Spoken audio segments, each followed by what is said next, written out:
When it comes to milling grains, how fine should you crush? And will the crush size ultimately make a difference to the finished beer? To find out, I'm brewing 2 batches of Helles Bock, one using the default gap setting on my grain mill, and the other using a double crush with the grains pulverized at a finer mill gap setting. Then I'm serving the beers to tasters and myself in a triangle test to see if we can reliably distinguish between these 2 brews. Can you really taste the difference? I'm Martin Keane, and this is the Brülosophy Show.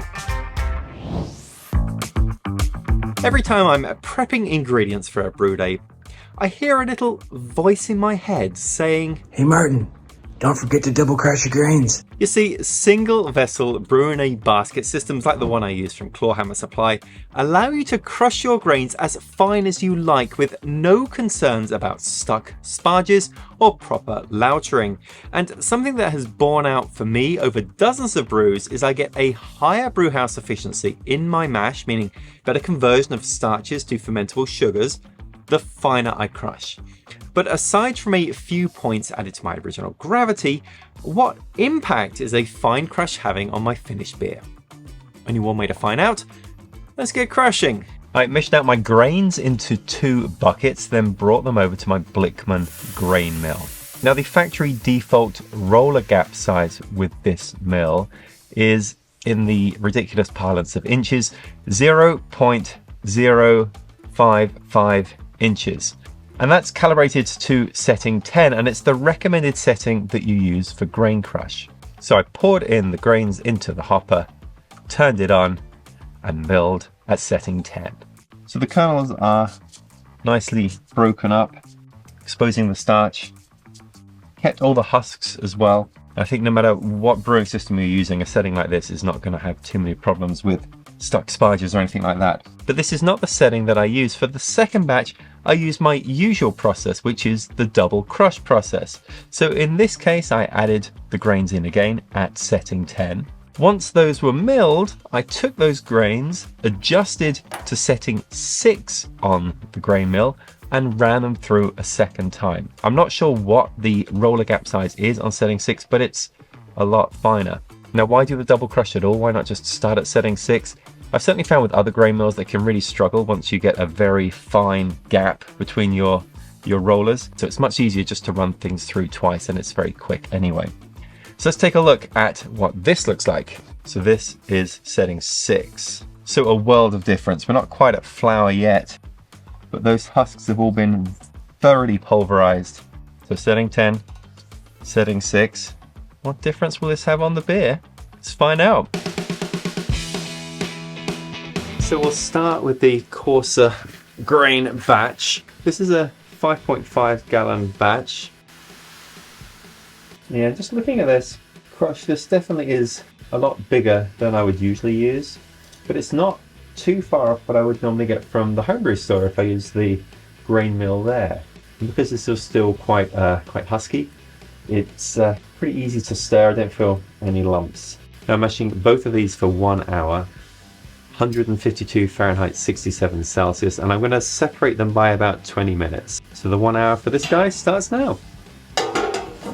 The beer style I've chosen for this experiment is a Helles Bock, also known as my Bock. It's a traditional German lager, and I picked this style because it's primarily a malt-focused beer. To my mind, this has a higher potential to highlight any differences in the mash than may be presented by a hop-forward beer. Plus, a well-made my Bock is delicious. The recipe consists of 72% modern Pilsner, which is the Pilsen malt from Epiphany Craft Malt. To that, I'm adding 19% Vienna and 9% Munich. Now the finer crush. Now this looks like my regular batches. So why do I normally do a double crush and crush finer? Well, the answer simply is brewhouse efficiency. I'm shooting for around 68% brewhouse efficiency with most batches on this system, with the Clawhammer system here. If it's a particularly high gravity beer, it will be a bit less than that. But typically, yeah, 68%, and I find that I get that if I crush finer. It makes a big difference to the efficiency, and that's what I'm expecting to see today, is that this will have a higher original gravity than this one. Now stirring this in, this feels a lot more clumpy. It's a bit more work to make sure that everything's mixed in properly. All right, start the clock on this one. At Brülosophy, we've taken a look at grain crush size a couple of times before.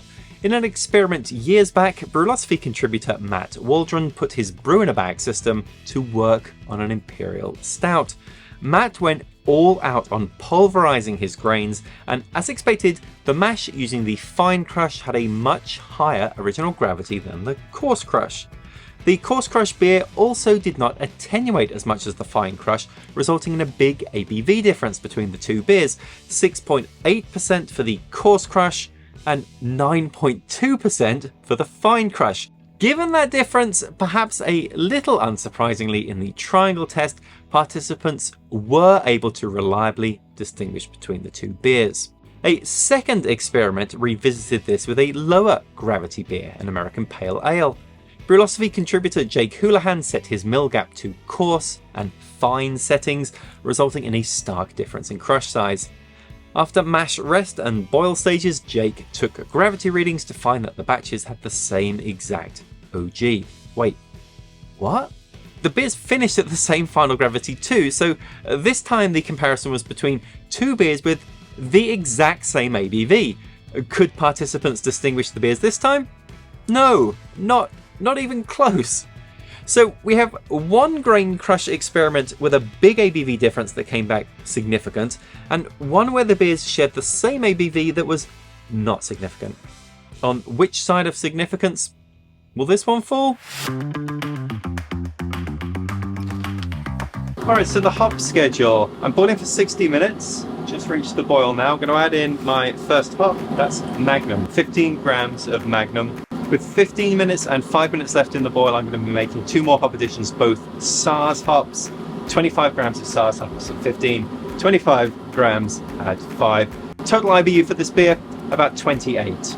Now I've chilled my wort and then transferred it into these two Spike Flex Plus fermenters. Did the finer crush have a better brewhouse efficiency? My goodness, it did. Check this out. So coarse crush 1053, the fine crush 1061. What a difference. 1 hour mash for both of these. That was the only difference, was the crush size. So my double crush is certainly making things more efficient, but is it making the beer any better? That's still to be determined. But right now we don't have any beer, we've just got wort, so it's time for the yeast. I'm using this. This is Global from Imperial Yeast, and I'm adding this in and fermenting at 55 Fahrenheit, 13 Celsius. When fermentation was complete, I racked both beers to CO2 purged kegs and took final gravity readings. Both reached 1.008 Fg, giving the coarse crush beer an ABV of 5.9% and the fine crush beer an ABV of 6.9%, so a 1% delta. Now, other experiments have shown that beers with only a 1% ABV difference are not distinguishable by that variable alone. So, question is, are there any other differences in these beers that will mean tasters can tell them apart? Well, to find out, I took both beers to White Street Brewery, where I attended a homebrew club meet of the White Street Brewers Guild. Participants were given 3 coloured cups in a triangle test. In one cup they received the fine crush beer and the other 2 cups contained the coarse crush beer. Participants went in blind with no idea of the variable and were simply told to identify the odd beer out. A total of 21 participants took the test. 12 tasters would have to accurately identify the unique sample in order to reach statistical significance, and 13 did, giving a p-value of 0.007, indicating participants in this study were able to reliably distinguish a Helles Bock using a fine grain crush from one with a coarse grain crush. And that, folks, is my first significant result. Participants who made the correct selection on the triangle test were then asked for their preference. 5 endorsed the fine crush beer as being the one they preferred the most, and 7 preferred the single crush, and 1 participant noted a difference but had no preference. That's pretty close to being split right down the middle on preference. Now, of course, I had to try this test myself. In my case, the test is semi-blind as I went in knowing the variable, but I took the test 5 times with the help of an expert pourer. So when I ask people to take these triangle tests, I always remind them that this is not a test of them, of their tasting abilities. It's a test of the variable to see if the variable is making enough of a difference. But now that we've got a significant result, I'm beginning to feel this is a test of me. Like I should be able to do this. So without telling me, you remember which one's different? Yep. Okay. I'm going to start and see if I can notice any difference on aroma. Okay, so we can skip the aroma stage for the future test. There's no way you can tell the difference. Oh, now, to me, this one here is, I think, just like a little sweeter than that one. I'm going to say the odd one out is green. Oh, man. Thank you. Okay. Oh, this is really hard. These beers are close. This is a guess. Red. Blue is the odd one out. Blue. Oh my goodness. Last chance at glory. The chances to get it wrong, 5 times out of 5. You should just lock into one of them. You would think. You random guessing I should get it right once or twice. Oh, you know what? I think I've got it right this time. Green is the odd one out. No? 0 out of 5 guesses right. I think it's fair to say I cannot reliably distinguish these beers. Well, my compliments to the expert palates of the White Street Brewers Guild, because to me, these beers are super close in taste. So, all right, what are the takeaways from this?